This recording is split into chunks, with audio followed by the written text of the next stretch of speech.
Raka nefa nambarantsika teny am-piandohana moa dia tsy iza fa i Jeneraly Ramakavelo Désiré izay ministra ny fiarovam-pirenena teo aloha mpahay tantara ary mpanabe ihany koa no vahintsika ato anatin'ny fandarana ady-hevitra ato anatin'ny fampahalalam-baovao amin'izao fotoana izao. Ireny ny zavatra nitranga tamin'ny fankalazana ny 26 martsa Jeneraly. Ianao izay isany efa ministra ny fiarovam-pirenena, ianao ihany koa efa azo lazaina ihany koa hoe mpitandro ny filaminana moa izany mazava ho azy. Manahoana ny fahitanao an'ireny resabe makasika ny mpitandro ny filaminana ireny satria voatontonona foana matetika tao anatin'izay fotoana fofoa izay, na hoe tsy tena hoe fotoana fofoa ary efa elaela ihany izay ny mpitandro ny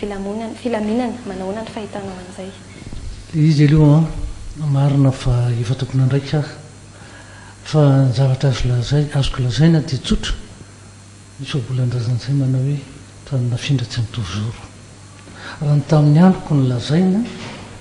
dia tsy dia mitovy amin'ireny loatra satria ny zavatra tena hoe mipetrahan'ny folo alin-dahy dia tena hoe voalohany indrindra fiarovana ny vahoaka sy ny fananany ary indrindra ny fanajana ny lalam-panorenana na koa ny fanajana ny lalàna velona izay misy eto amin'ny tany sy ny fanjakana. Dikan'izany zany a dia araka lazaiko teo tranonafindra tsy mitovy zoro dia mahita zavatra ohatrandreny ny zavatra tena nalasa fisainana amin'ny mampandalina tantara ty tena nalasa fisainana dia hoe ny 27 martsa zany iny a dia fotoana fahatsiarovana ary zany fahatsiarovana zany a tokony ao anatin'ny filaminana, ao anatin'ny fieritreretana amin'ireo ray aman-dreny a izay nandatsaka ny ray mila ajaina, asiana asina, asiana dikany zany tantaram-pirenena zany. Ary ny zavatra tiako hisintonana ny saintsika dia hoe rehefa tonga io 27 martsa io a dia ny vahoaka malagasy 20 tapitrisa tompoko manao ny fahatsiarovana fa tsy olombitsy fotsofotsony hoe ny mpitondra na ampahan'olona izy na ampahan'olona ero. Ny dikan'izany a raha ny 20 tapitrisa no manao ny fahatsiarovana dia mihitsy manantena ary veriko fa tsisy antony mihitsy ny ametrahana hoe famerana hoe tsy mahazo mahatsiaro amin'ny fomba izay hitondrana ny fahatsiarovana. Tsy misy mihitsy lalàna hoe tsy mahazo manao zao, tsy mahazo manao zao ary fahatsiarovana an'io ary fahatsiarovana andreo martiorantsika ikambana ny 20 tapitrisa. Amiko zany a raha vao misy ny fameperana, raha vao misy ny fanakatsakanana dia efa tsy mifanaraka mihitsy amin'ilay fahatsiarovana aloha tsy asiana. Toy izay atao zavatra ohatran'io lasa ohatran'ny fiatsaram-belatsy fotsiny milaza ianao fa hoe mahatsiaro andreo ny tolona le tolona olona ny tolona nandatsaka ny rangy no tsarovana olona mifandona indray metano zavatra mifanohitra lehibe mihitsy ane zany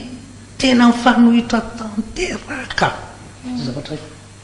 azay mahatonga amin'ny tena ozy hoe amin'ny mampandalina tantara dia tena ozy hoe tena tsotsika tanteraka ary na ny tanora aza taranatsika dia tsy halala mihitsy ny dikany zany hoe 27 marsa zany ny zavatra hitany maly dia tsotra olona mifandona. Dia tokony ahoana zany no afatra tokony ampitaina? Ny afatra tiako ampitaina dia hoe aoka tokony 27 marsa ho fahatsiarovana ka zay rehetra manana finiavana tia ahatsiaro amin'izay fomba eritreretina izy oka tsisy ny sakatsakana satria tena tsy zay mihitsy le izy lasa miverina mihitsy lasa ohatry ny tany mifanjanahantany hoe sanatry ny vava ladimy lela zavatra nitranga maly zany ny nitolomany ny jadona ny famonoana ny fampiororona fanaovana dita zany no nitolomana tamin'ny 7 sy ireo tolona efa nataon'ireo razantsika maro samihafa. Arono ao anatinareo eo anivon'ny mpitandro ny filaminana ve tsy misy ny enquête na fanadihadiana ho atao amin'ireo izay mpitandro ny filaminana miopefy? Raha ny tena marina ny raha misy ny tena tokony hanajany lalàna voalohany satria izay ny antom-pisiny sy anto mba tsy teneniko hoe anto mpivelomany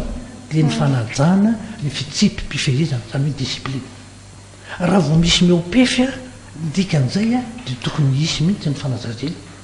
ary io tsy jerevana tavan'olona fa rehefa diso anao teo amin'ny fanatanterahana ny andraikitra izay nomenanao dia tokony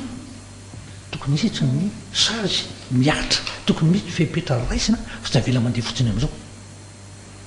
zay fatako azy amin'ny mamaramilady zay mihitsy tsy misy olona tokony hipetraka ambony lalàna ary tsy misy olona tokony hiopefy na dia ray aza zay zavatra ray a tena iveriko hoe zava-dehibe loha ka mandefa heritreritra eto hoe ahoana marina moa zany ahoana marina moa zany a ny tena hoe fijery ny tompona andraikitra nyzao fotoana zao zany atao hoe